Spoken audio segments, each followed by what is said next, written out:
Շնորհակալ եմ դոկտոր Սարան, չեմ կարող իմ ելույթը սկսել առանց մի քանի խոսք ասելու գնահատման խոսք մեր հյուրընկալներին մեզ հրավիրելու ինձ եւ իմ գործընկերներին հրավիրելու իմ Ադրբեջանից։ Ես գիտեմ, որ Հայաստանի արտաքին գործերի նախարարությունը մեր հյուրընկալներն են, բայց ինչ վերաբերում է երբ ադրբեջանցի պատվիրակությունների այցելության Հայաստան շատ գործակալություններ են մասնակցում այս պատվիրակությունը ընդունելու համար ուզում եմ իմ սրտի երախտիկը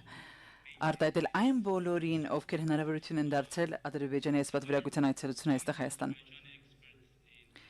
Տեսնելու ադրբեջանցի փորձագետները Հայաստանում արդեն արտասովոր մի բան չէ, փառք Աստծո։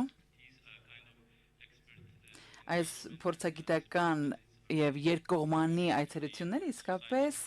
նպաստում են հասարակության հաշտեցմանը։ Ինչ վերաբերում է ձեր հարցին դոկտոր Սարան, կկրկնեմ այն, ինչ պարոն Ռուբինյանն ասաց սկզբում, իր ելույթի սկզբում։ Անցյալ տարի, մասնավորապես աշնանը, մենք ականատես եղանք երկու կարևոր ուղենիշային իրադարձությունների։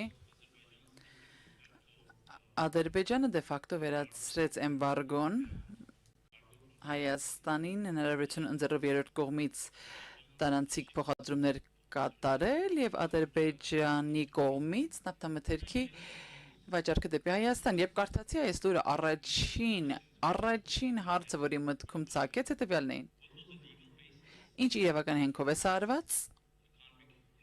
այս տնտեսական ներգրավվածության համար եւ արդյոք Հայաստանը տրանզիտային վճարներ վճարել է, փոխադրման վճարներ վճարել է Ադրբեջանին։ Հիմա երբ մտածում եմ այս հարցերի մասին, երբ ռետրոսպեկտիվ հայացք եմ գցում, հետադարձ հայացք եմ գցում, հասկացա, որ սրա հիմքը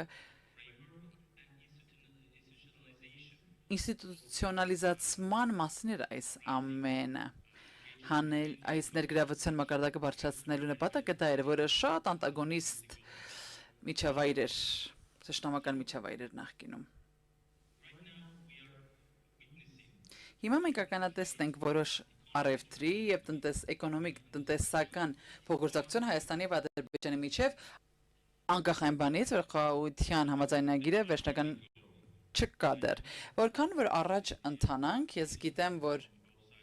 երկու կողմերի պաշտոնյաները փոխանակում են մի շարք հավելյալ կետեր, որտեղ կարող են շարունակել զարգացնել ներգրավվածությունը, որքան առաջ գնանք, այնքան ավելի կարիք կլինի, ինչ որ իրավական հենքի կարիք կլինի եւ դիվանագիտական հենքի կարիք կունենանք առաջ ընթանալու համար։ Այս պարագայում այն հարցը արդյոք խաղաղությունն է բերելու առևտրի եւ կապակցվածության զարգացմանը, թե հակառակը, սա ոնց որ հավը եւ ձուն լինի, որին կհանգեցնի։